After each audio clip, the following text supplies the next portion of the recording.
ನನ್ನ ಬಗ್ಗೆ ಆ, ನನ್ನ ಬಗ್ಗೆ ಅಂತಲ್ಲ, ಬುದ್ಧಿನ ಚುರುಕು ಮಾಡ್ಕೊಳಕ್ಕೆ 3 ಹೊತ್ತು ಊಟ ಮಾಡೋನು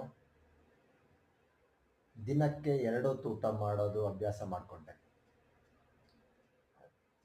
4 ಜನ ಹೇಳೋದನ್ನ ಕೇಳಿಸ್ಕೊಳೋನು, ನನ್ನ ಒಳಗಡೆಯಿಂದ ಏನು ಬರ್ತಾ ಇದೆ ಅದ್ರ ಕಡೆ ಜಾಸ್ತಿ ಗಮನ ಕೊಡೋದು ಅಭ್ಯಾಸ ಮಾಡಿಕೊಂಡೆ.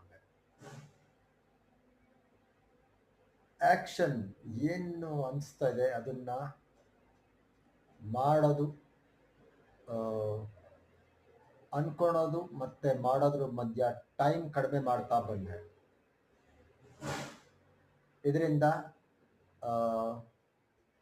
ತುಂಬ ಬದಲಾವಣೆಗಳಾಗಿ ಒಳ್ಳೆ ಕೆಲಸನೂ ಮಾಡೋಕ್ಕಾಗತ್ತೆ.